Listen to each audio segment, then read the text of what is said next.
Chaksurmilitan yena tasmai Shri Gurave Namaha.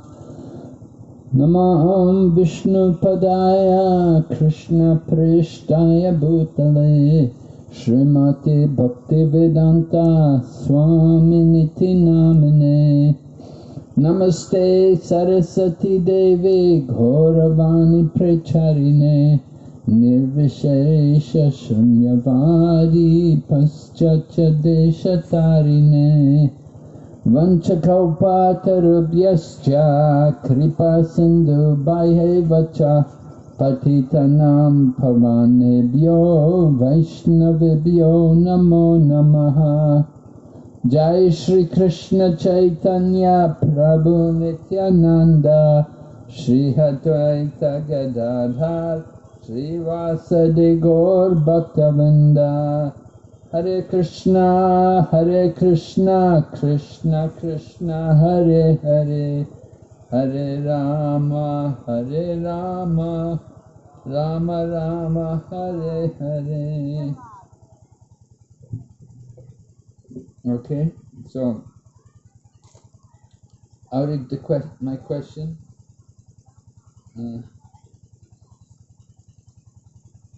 The Gita states that Parampara got broken, which was given to Brahma because of which Krishna re-established the knowledge and Dharma by giving it to Arjuna. But now we are unable to see Arjuna's parampara, and that broken Brahma parampara as a reading the knowledge which was given to Arjuna, how we should present, how we should answer this. Yes, this is confusing for people sometimes. They think because Arjuna was given the instruction by Lord Krishna that Arjuna's name should be there in the parampara.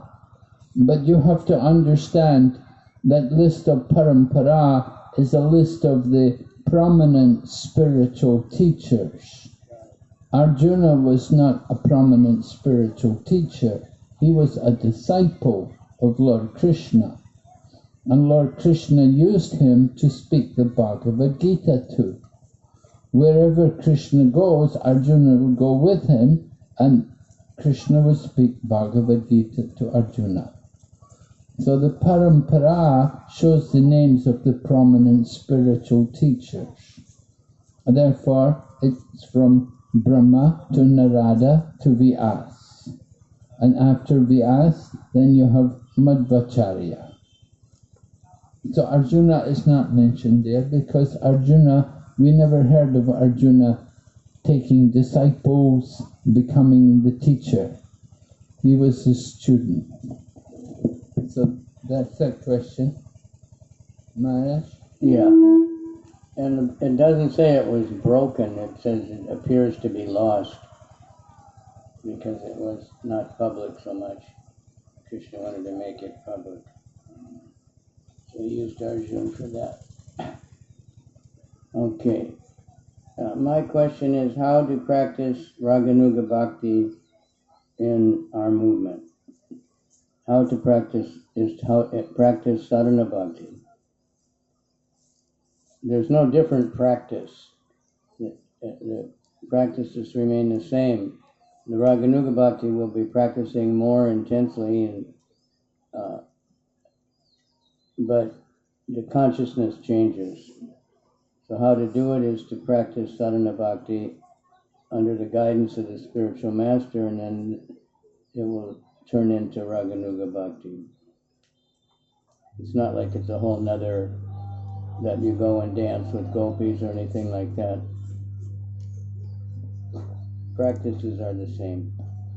Yes, there are many activities in our daily program which are very much related to Raganuga Bhakti. Yeah, well, yeah, Sankirtan for one. Distributing books and distributing the holy name is spontaneous devotional service, according to Prabhupada. Chanting the holy name and hearing, discussing Srimad Bhagavatam, worshipping the deities, all of these activities can be done on the level of Raganuga Bhakti. It's a matter of your consciousness, not a matter of your activities. Okay. Next question. I have read in Srila Prabhupada's books that the living entity is superior to material energy, but we can see that material energy is controlling us. So how can we understand this, Maharaj? Yeah, all right. How is it the material energy is supposed to be the inferior energy of the Lord, but we are controlled. What is controlling us? It's not the material energy which is controlling us, but it's the modes of nature which are controlling us. Prakrite kriyamanani gunai karmani sarvasha ahankara vimudatma kartahamiti mani. The bewildered spirit soul, under the influence of the material energy, thinks himself to be the doer of activities which are carried out by the material nature. So the living entity is simply he is desiring, he's attracted, he becomes attracted by the material energy. It's not the fault of the material energy, it's the fault of the living entity, that the living entity is in conditioned state of mind. He's identifying with the material body, he's identifying with matter. Problem is his consciousness, that his consciousness is focused on matter rather than on spirit. He is not properly understanding his identity, and in this way we become controlled by the material energy. Yeah. We are superior, but we have a choice where we want to reside. Practical ways to develop attachment for Krishna. Practice sadhana bhakti according to the guidance of the spiritual master. Yes, we have a morning program. You just follow the temple schedule. Everything they do in the temple, you do that. You may not live in the temple, you live at home, okay, but follow the same, do the same activities. Get up early in the morning a little bit, do a Mangal Arti, worship the Lord, chant the holy name, 16 rounds, then get Srimad Bhagavatam out, read the Srimad Bhagavatam, then cook some prasadam, offer it to Krishna. If you do like this, this is how the process for developing Krishna prema.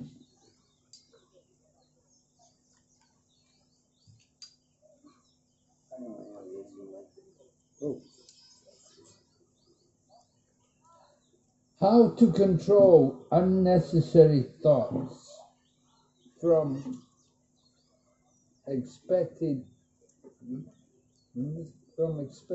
thoughts. How to control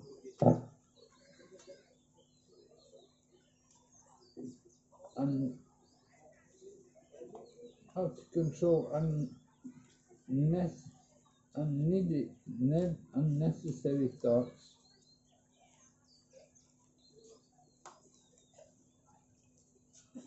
Expected thoughts. Well, how to control the mind? You control the mind by engaging it in Krishna conscious activities by chanting and hearing. If you engage yourself in this activity, then the mind will become controlled. Thoughts will always come in the mind. You have to bring the mind back. Wherever the mind wanders due to its restless and unsteady state, you have to bring it back. How do you bring it back?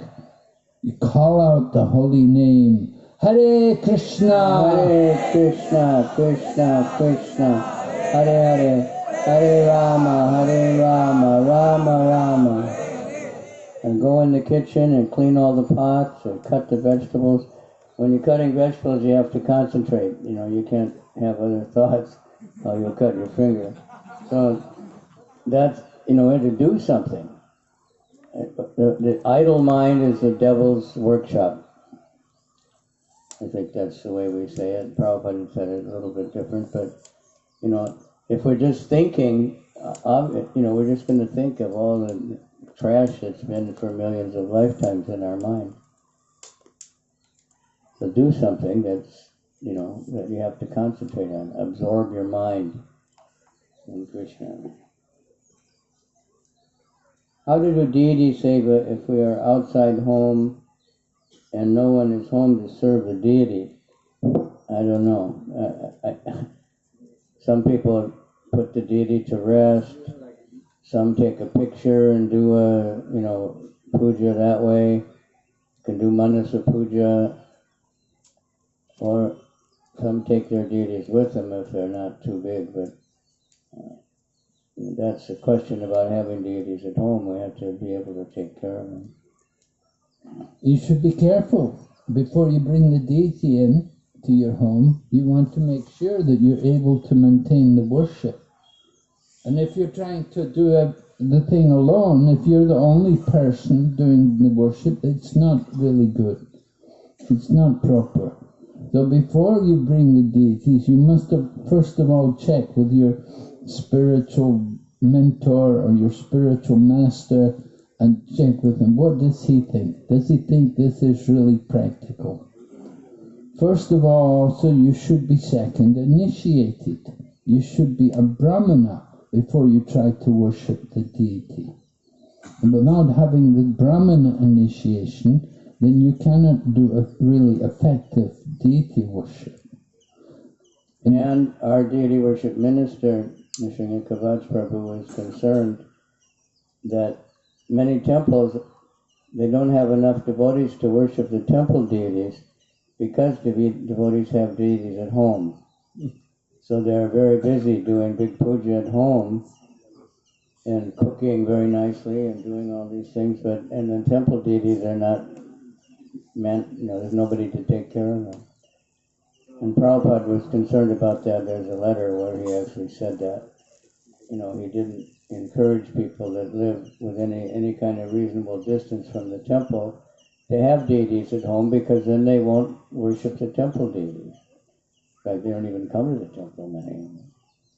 So. And people often do that. They bring deities to their home just so they can say, no, I can't come to the temple to do any service. I have deities at home to worship. They use it as an excuse to avoid taking up service in the temple.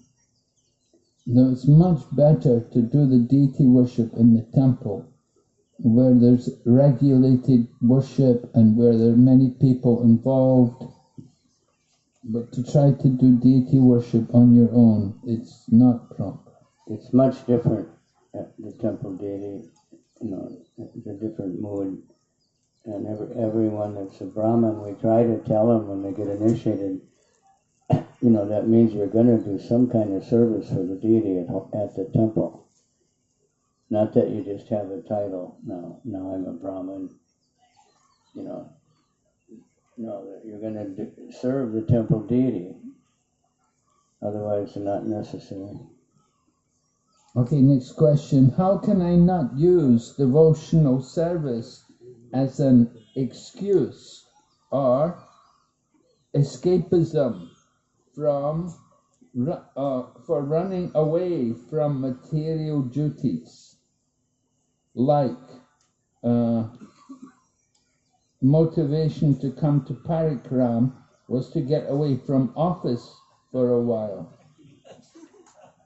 I want to do devotion out of love and not out of escapism. Very good. So do it. Desire is everything. Do it for Krishna out of love. Everything depends on the attitude. If your attitude is just to escape from you don't escape from Maya just by coming in the holy Dham. Wherever you go, your mind will go with you. So you have to control the mind. It's the mind which is the problem. You're not focusing on Krishna and Krishna's service. You're simply thinking what you want, what I want. Oh, I'll go to the holy Dham. I'll get away from my work for a while. That's good. Yeah. But you come to the holy Dham to work. You shouldn't just come here to just do nothing. You should work harder coming here to the holy Dham. Do more. Wake up earlier, chant more rounds, do more hearing and chanting. So coming to the holy Dham, this is how we get purification. But if you come to the holy Dham just to escape, you're not going to do much. You just, I just want to escape. I'll go and watch the drama, maybe in the night. Mongol Arti, oh no, it's too early. Oh, it's Harinam Sankirtan, oh that's weird, oh no. Prasadam, no, I don't like their cooking, I'm going to go to the pizza. So, try to follow the program. And desire is everything. Prabhupada answered those kind of questions a lot. If you have that real desire and you keep trying, it'll come. Whatever your mind is focusing on, you're going to go that direction. And the Holy Dham is very powerful. I was reading that book, the Dham itself is very powerful, but we can be on the Dham and not in the Dham. And that's a statement of Bhaktivinoda Thakur. That's why you see some people are here, but they're not in it. They're just on the ground, but they're not in the Holy Dham. Now, in the Holy Dham means we're really trying to please Guru and Krishna. There's a lot of questions here, so we can... Okay, my question is, how to... Hey, wait a minute. Oh, okay. I don't know who's next. How to feel love and separation,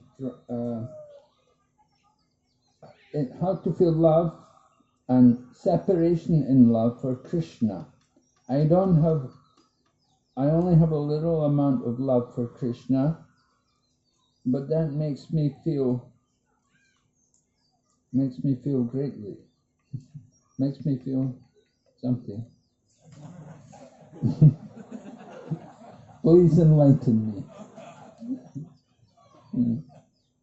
Well, how to feel love and separation from Krishna. Prabhupada talks about this, and when you read the Krishna book, Prabhupada will talk about love and separation, and the mood of the Goswamis and the mood of the Gopis, and their mood was service in separation.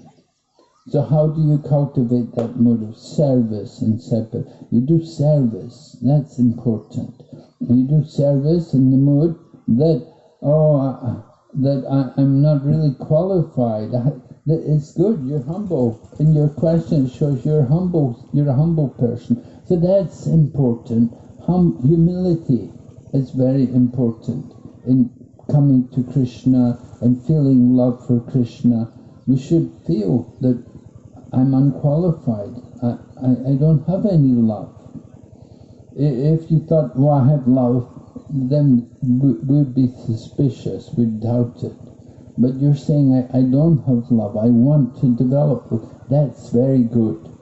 You should have agreed to develop that love. The more you have agreed for it, then that means that the more you'll want to do service. You'll want, please give me some service, engage me in service.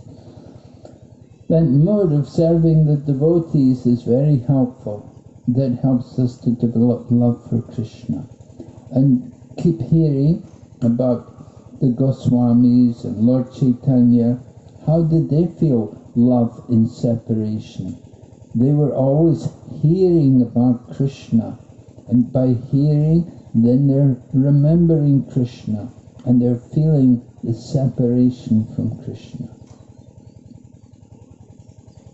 Yeah. And practice sadhana bhakti. And gradually we'll realize we are really separated from Krishna. We're very far separated.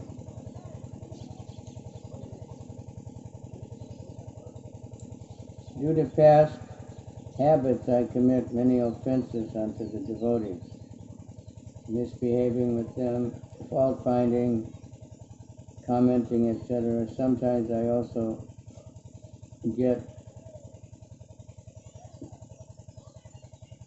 about it, and my behavior is felt hardly by the devotees.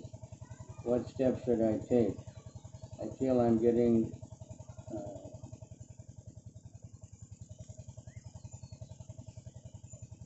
very hard to read some of these things. Lethargic to improve myself after trying hard. Well, hopefully that's just your humility. So we worship Lord Chaitanya, Lord Nityananda, and the Panchatattva, and we come to Mayapur, Odorya Dham, where offenses are not taken so seriously, but we can't take too much advantage of that and think it's okay to be offensive because, Mayapur is very forgiving. Then it becomes sahajya and very dangerous. I was at one temple that's known for looseness, that part of the country of America, and they had Panchatattva deities, and some devotees were thinking, it's okay to offend here because Panchatattva, they don't care. We can smoke marijuana in the kitchen while we're cooking, we can listen to rock and roll, we can do, very dangerous. Prabhupada was very intelligent to not install Radha and Krishna there. But, we have to keep stressing on the basics. The basic program is there for everybody. And none of our acharyas ever say, I have so much love for Krishna, I'm just in ecstasy. And they're always crying, I don't have love for Krishna. Right? And somebody asked Kadamba Maharaj, you have so much love for the holy name. He said, I don't think I have love. I like it, he said, but I don't think I have love. So love is, when you think of love of Krishna, you think of Radha, the gopis or Lord Chaitanya, or, our acharyas, but they don't think they have love. They say they're the most they're trying to get it. Hare Krishna.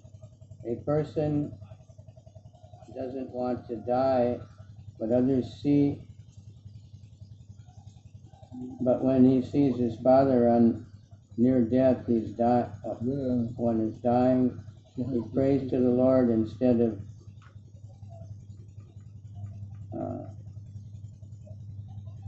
let me die. Why such person thought like that when he doesn't want to? Can you understand that one? When one sees his father or near dear one is dying, he prays to the Lord instead of them. Let me die. Why such person? I don't know what the question is. Very confusing. What to do if some senior devotee gives instruction which is not according to standards? How to deal with such situation without committing any offense? That's a tricky one. That's what we call stump the Swami. Let's see if we can ask a question that nobody can answer.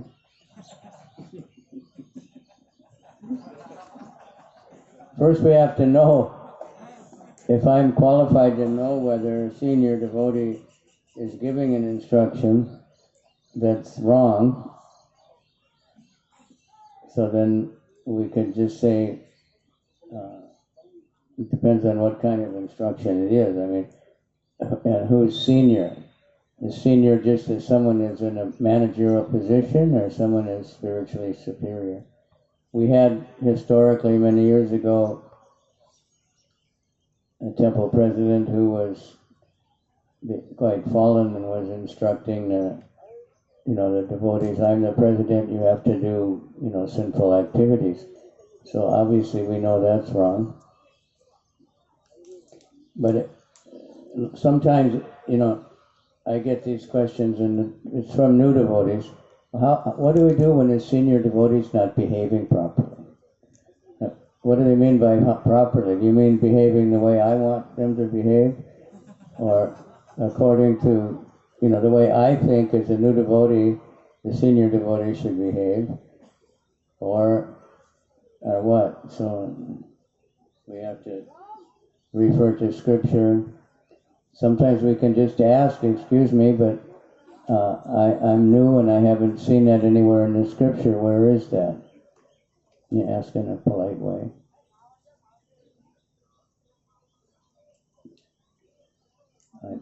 And try to worry more about ourselves than looking at others. You see faults in others as not really very helpful, but try to look at always our own faults.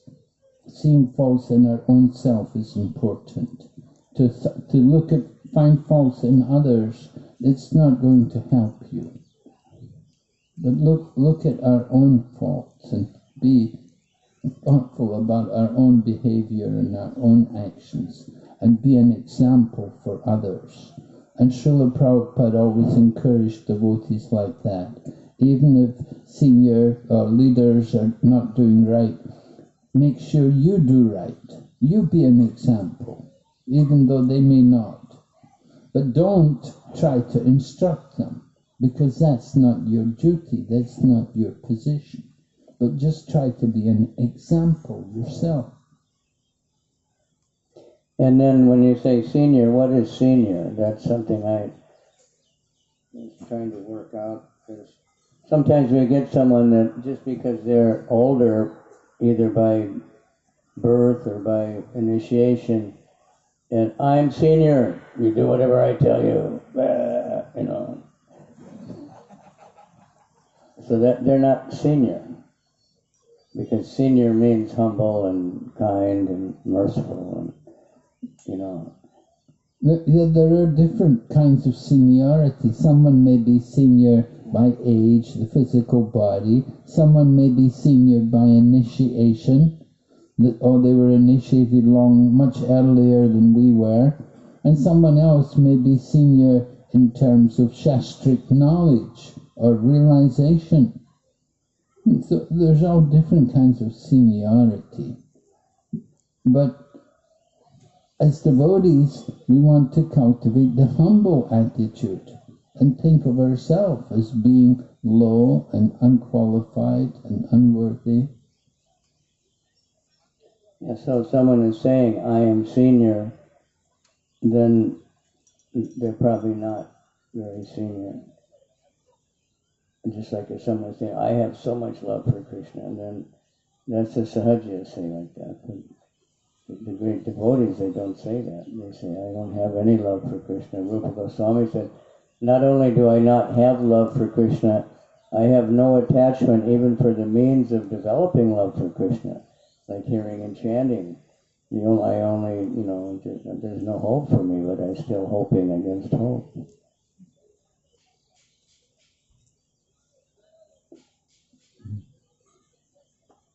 So I'm just trying to read this question which Kavichandra Maharaj gave up on.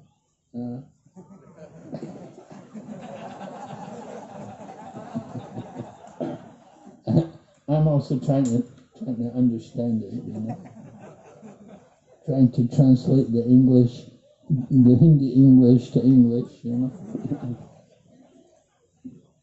Anyway, he talks about, the question talks about, we pray to God, when we see somebody dying, we pray to God, let me die instead of them. Yeah. Because, sometimes people may have a lot of love and attachment for someone, and so they see somebody dying, and say, just let me die, I'll die for them, So this question says, why such a person thought like that when he doesn't want to die? Maybe that's it. So, the question contradicts itself. The person's asking, let me die instead of them, but the person doesn't want to die. Of course, Kulashekar Maharaj, we have Prabhupada's quote in Bhagavad Gita, Kulashekar Maharaj said, let me die now while I can still chant the holy name. Krishna Tvadiya Padapankaja Panjarantam Adyaiva me Vishatu Manasaraja Hamsa Prana Prayana Kapaye Kapavatapataye Kantavaro Dhanavido Smaranam Kutaste. Famous verse from South India. The Tamil people, they will know this, that this is Kulashekar saying, let me die now while I can still chant the holy name. Because if I have to wait till I die naturally, then my throat will be choked up with mucus and I won't be able to chant the name well. So let me die now while I can still feelingly chant the holy name. Yeah. Okay, that's a little different, but and if someone's very dear to you, then you'd probably be dear to them. So if you died instead of them, that wouldn't make them very happy. Right? Especially it says your father or somebody older, and it's natural. How can we understand the mood of Prabhupada? Read the Lilamrita, read all the different memories of Prabhupada, join the Sankirtan party, read Prabhupada's books, listen to Prabhupada's lectures, right? Just keep hearing and chanting and talk about Prabhupada, whatever you know, and try to serve. Prabhupada, he gave us, it's not like some mystery what he wanted, what his mood was. His mood is he wanted everyone in the world to be a devotee, to be Krishna conscious. So, how to understand that, that's a huge, very elevated condition. It's like Prahlad Maharaj or somebody, but we know Prabhupada's, desire, his mood, his love I want everyone to know about Krishna. Therefore he traveled all over the world, he wrote so many books, he made temples, he made so many devotees, and he pushed them out to do the same thing in whatever capacity we have. And it doesn't matter what little bit of capacity we have, we just do whatever we can for Krishna. And it will be revealed to us. Especially now, the Lilamrita has been available for a very long time, a very wonderful thing. But then now we get so many devotees who spent very intense time with Srila Prabhupada have written their books also, and highly recommended to read those. Listen to the memories of Prabhupada. All of us and God Brothers, we love to listen to those devotees' memories of Srila Prabhupada. They're all over the internet. They're available in book form. They're available on DVD. They're available online. So take advantage of it, and you'll have intimate association with Srila Prabhupada. Yeah, that kind of answers this question. How could you let us know what it was like when you were with His Divine Grace Srila Prabhupada? How was life then? How was your experience with Srila Prabhupada and your godbrothers and sisters when you all were together? Well, it's no different from what it is today, really. The mood is the same. We were focused on service to Krishna, and we were thinking how to spread the Krishna consciousness movement. We were just planning where we needed to go to expand the Krishna consciousness movement, how we could do some service for Krishna and for Prabhupada. It wasn't like each and every one of us had a personal association with Prabhupada. You know, you could go on a morning walk sometimes with Prabhupada.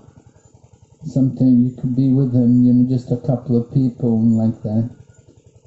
But you have to understand, Prabhupada was in his 70s. You know, I was 20-something when I was with Prabhupada. I was in my 20s, and I was very new devotee, so I didn't know anything. So I just tried to, when I was around Prabhupada, I would just keep quiet. I didn't want Prabhupada to know how stupid I was. Of course, Prabhupada knew how stupid I was, but, you know, I tried not to show it. But we always gave a lot of love and respect for Prabhupada. We worship Prabhupada with a lot of awe and reverence. And God brothers and God sisters, sometimes there would be friction, sometimes there would be disagreements, but generally we were all one family. When I joined the temple in London, everything was shared. Nobody had anything of their own. Not even cloth or clothes. It was all shared.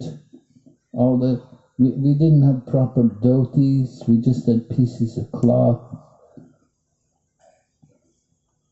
But we were very happy together. We were living together, and we had great enthusiasm for what we were doing.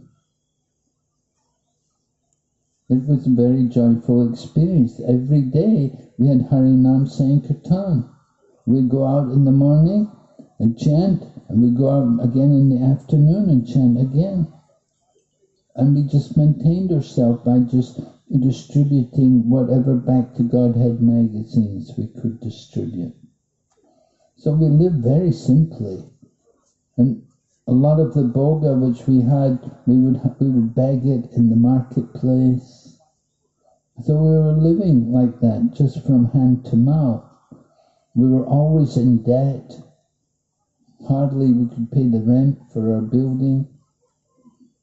But we were very happy together, living together, working together, trying to serve Krishna. We would go out every day, and no matter how cold and wet and miserable it would be, but we would go out on Harinam, try our best to distribute books.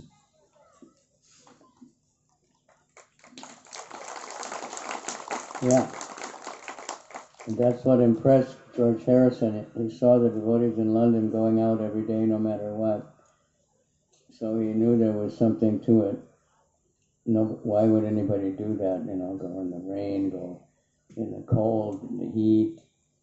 And devotees they just threw all the clothes into a laundry bin, and then in the morning we just get whatever you could grab, right? Yeah. So devotees were famous for having different socks. A blue sock and a red sock. One devotee was getting interviewed and someone asked him, why do the Hare Krishnas have different socks? He thought it was some spiritual, It's a bit like Mahavishnu Swami's old shoes. Well, he still does. But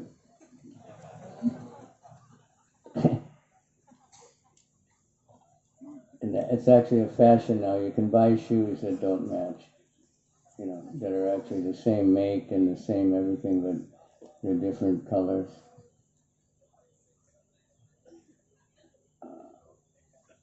Why do we judge others, devotees, and how we can, service them? Reduce that, I guess. Well, we judge because, we can't tolerate, we can't be patient, that's very difficult. It's easy to judge. It's the easiest thing to do, just judge somebody. Judge them as, something wrong with them. So to reduce it means to read the Bhagavad Gita more, understand that Krishna is in everyone's heart. How to understand Krishna is in everyone's heart, Prabhupada said, keep reading Bhagavad Gita. Not that you're going to see Krishna playing his flute sitting in the heart of somebody like the pictures of Hanuman or something, but that understand it's Krishna. And we judge because, we're afraid, we don't want to look at ourselves.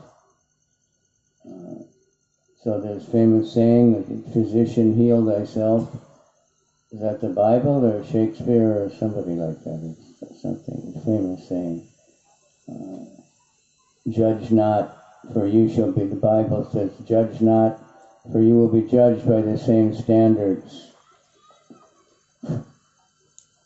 You understand that? I judge someone, I'll be judged by the same standards that I judge that person. So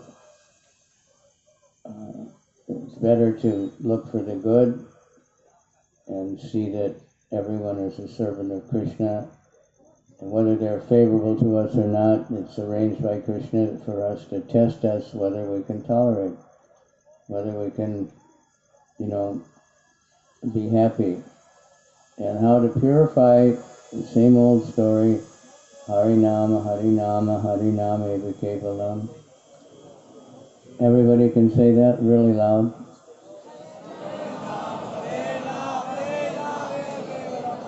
Galo nasteva, Nasteva, Gatirani, eva kevalam. There's no other way. In this Kali Yuga, and that's for all the problems of the world. And it's easy to get, caught up in what's going on. There's another war here. They're going to start another one there. The one there is getting bigger. There's another pandemic. There's another, something. There's another flood. But it's all symptoms of the Kali Yuga. And the only way to push back the Kali Yuga is Harinama eva kevalam. So more kirtan, more Harinam. How to reduce our conflicted mentality, our judgmental mentality. More get together and chant the holy name. Everyone is happy then. No one gets worried about anything during the kirtans. So we should understand that more kirtan, just keep chanting all the time. There's one question here, how to always remember Krishna and never forget Krishna. Just keep chanting. Chant. Keep doing whatever we're supposed to be doing. Especially if you're a temple devotee, you have a full schedule, but everybody has to make a schedule. And then understand, even if you're working on some job, if our off-the-job life is Krishna conscious, then we're working for Krishna. we're going to use the money to offer bhoga to Krishna. We're going to worship Krishna. We're going to have kirtan in our house, or we're going to go out. So many householders, they go out in the evening and they chant the holy name. They distribute books, or they write books, or they get online and they preach like anything all over the world. But they also have jobs. That's how. Just pray to Krishna, help me, and then just do it. We had a couple of questions written in Russian, so one of the Russian devotees has translated them, and she'll announce them. Yuvari Sachi. Okay. Hare Krishna. The first question is, Krishna is self-realized and complete, and he doesn't need our service, but he wants that we serve him, and he accepts the service of devotees. How can we understand it properly? Yes. Everyone understand the question? Okay. Krishna is perfect and complete, but we're supposed to serve him. So why does he need our service? Yes, he doesn't need our flowers and our fruit. He has hundreds and thousands of goddesses of fortune who are all serving him in the spiritual world. So he doesn't need our offerings, but he does want our love. He wants that loving relationship with his devotees. So that is why we are meant to serve him. By service, then we express our love for Krishna. Love means service. If you're doing service for Krishna, then this is a sign that you have love for Krishna. So, devotees, all of us, we're meant to do service. Use our senses for the pleasure of Krishna. And in this way, Krishna is pleased. Krishna is pleased, for example, when we chant his holy name. He likes to hear us call his name, because then he sees that we're dependent, we're looking to him, we're developing our love for him. So he develops more appreciation for us. Krishna is Bhakta Vatsala. He reciprocates with his devotees. The more a devotee does service, the more Krishna appreciates and takes notice of that devotee. And Krishna likes flowers also. I mean, he's perfect and complete, but he's not a stone. He likes flowers because they're, his creation. But like a father, he doesn't need, if the child draws some kind of picture that has no value, except that the child did it for the father's happy. That's what he needs, that's what he wants. So like that, Krishna's, it's for our own benefit. He knows it's good for us if we give him things. We need service to Krishna. Krishna doesn't need our service, but we need service to Krishna.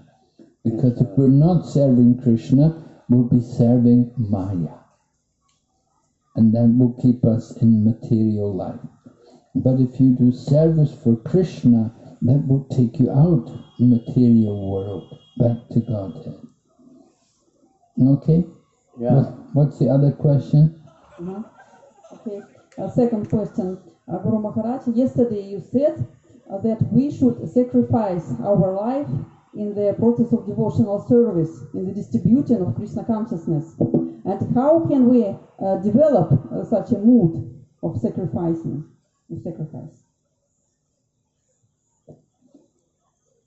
How do you develop the mood to sacrifice your life for the service of Krishna? Well, you do it by using all your energy, body, mind, and words, fully in Krishna's service. You use your body to do service for Krishna, just like in the temple, we have deities, you can do service for the deities, or there are devotees, you can do service for the devotees, or there's a temple building, you can simply maintain the temple nicely because it's Krishna's home, and you're maintaining it for Krishna.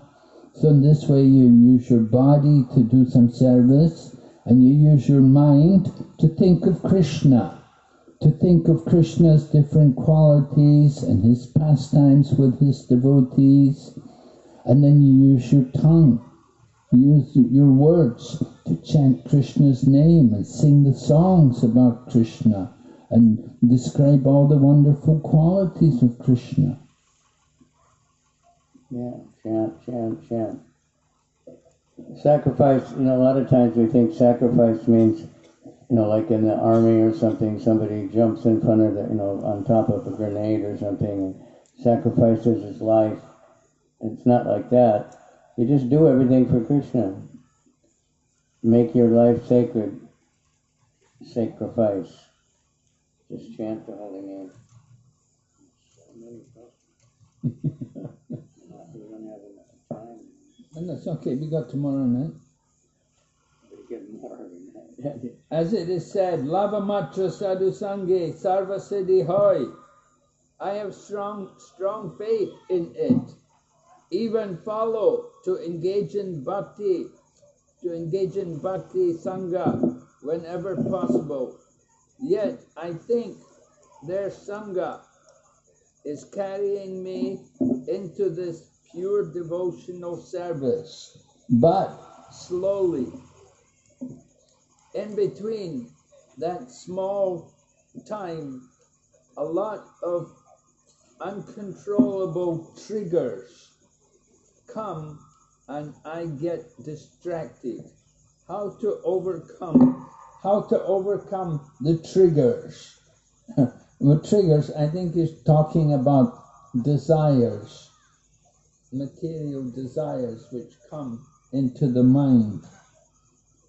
So, he's saying, first of all, he says that his devotional is coming to pure devotional service, but slowly. Well, it's up to you how fast you want to go.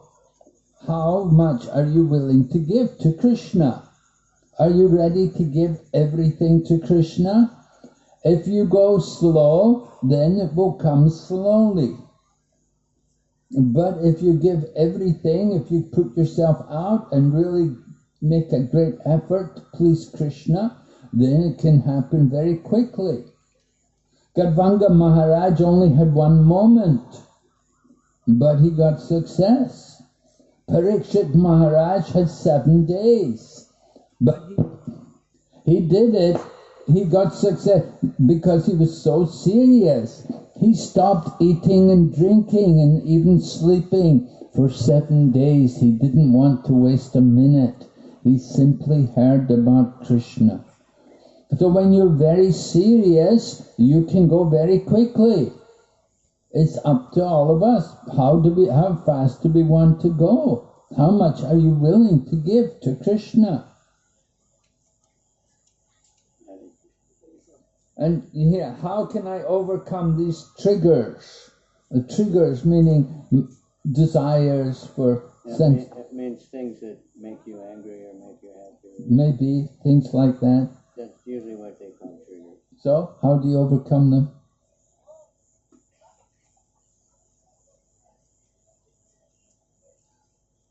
Chant holy name. You have to take shelter of devotional service. When these things come up, too much passion, too much influence of the modes of passion or ignorance, you have to realize that. You have to do something about it. And you have to take up devotional service. You need strong association. You need somebody standing over you, checking you, keeping you busy. You have to be properly engaged so that you're fully busy in Krishna consciousness with no time to waste. And that will help you. the triggers, the emotions, desires and things will come up. You can put them aside because you're so busy in Krishna's service. Yeah. You have no time. Learn to ignore them.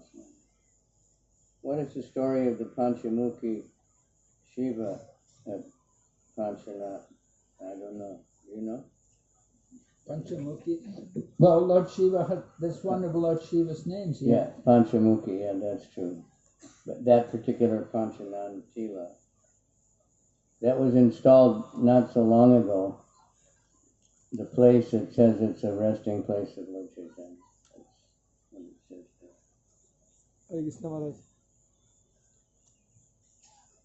6 o'clock Aarti. Where are the I'm just deities? thinking, you want to take the asana, you want to... When the deities come, then we stop. Okay.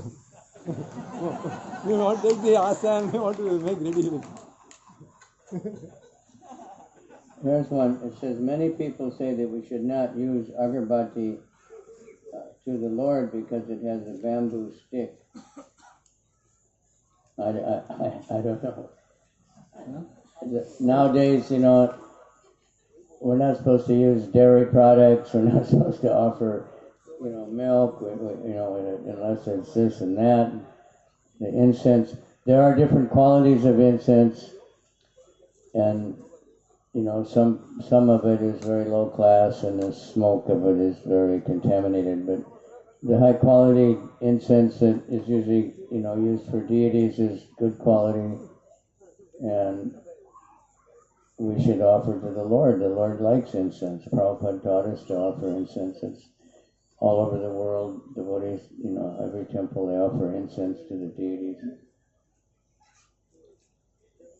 When I was in LA and Prabhupada was there, they would burn this, well, it was frankincense and on charcoals, so much smoke, just clouds of smoke, you know, when they opened the deity drawers, and Prabhupada liked it very much.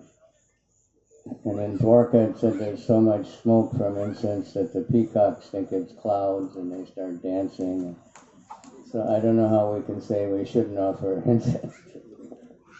But we should get good quality incense.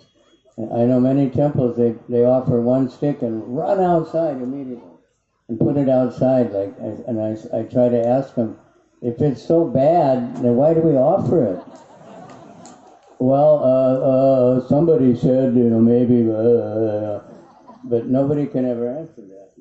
If it's so bad, then don't offer it. Get something good, you know. Unless you're thinking, well, we want to purify the outside. That might be the reason. Mm-hmm. Those are all the offers. Yeah, I took them, put them with the... Wearing shoes on Parikrama, is it necessary? Nowadays it is. Depends on your feet. Some people it's not a big issue. They can walk barefooted with a... Usually, actually, tradition was that Parikrama should be done barefooted. But then it was all dirt fields and grass, and, you know, when we started this Parikrama, almost everybody was barefoot, and we'd give certificates if you did the whole thing in barefoot.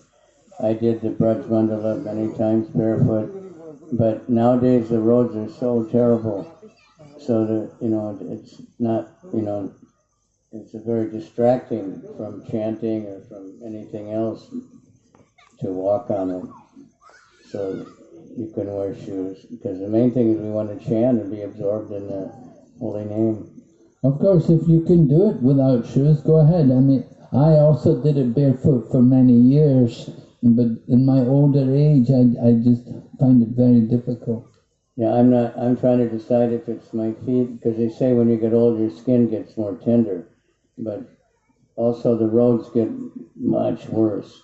So I don't know which it is, but I try every day, but I just give up. And as Maharaj said, in the beginning it used to be dirt paths, but now it's all these tar roads and broken tar. And yet we had the devotees sweeping with brushes because there's glass often on the road. So they're there to sweep the glass off the roads, make it easier for the devotees walking barefoot. But it's not only a tar road, hot, sometimes it's blazing hot. but it's all broken and it's just full of sharp stones. So if you like walking barefoot, great. The traditional thing is you get more benefit barefoot. But traditionally there were no, everything was nice paths. It's just and some days we walk just through the fields or we're walking just on dust, and then definitely better to go barefoot, because by contacting your feet with the holy Dham, you get the energy of the Dham. Just like actually barefoot walking now is recommended by many doctors. You get the energy of the earth, but the energy of the earth here is much different.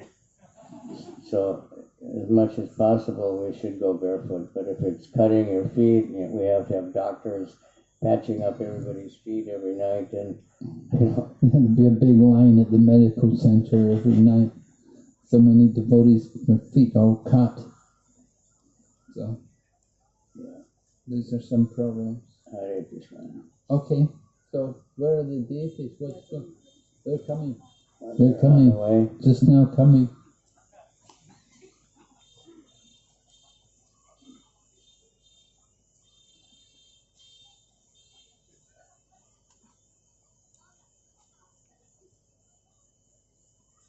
Would you please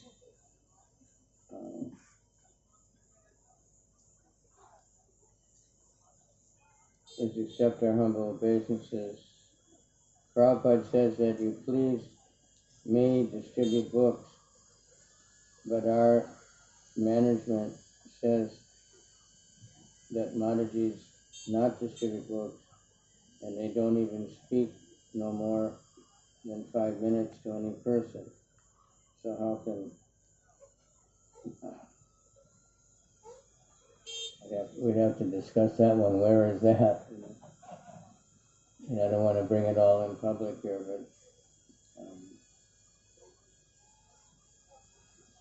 Prabhupada was very happy with anyone distributing books. He didn't discriminate. And in the history of our book distribution, the Maharajis had at least half the books, if not more, especially in the early days in America.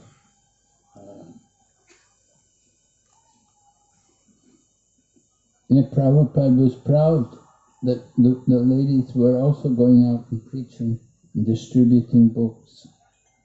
It's Kali Yuga, in Israel everyone has to go in the army, and until recently the Maharajis were not in the combat, but they begged to be in the combat. So they let them.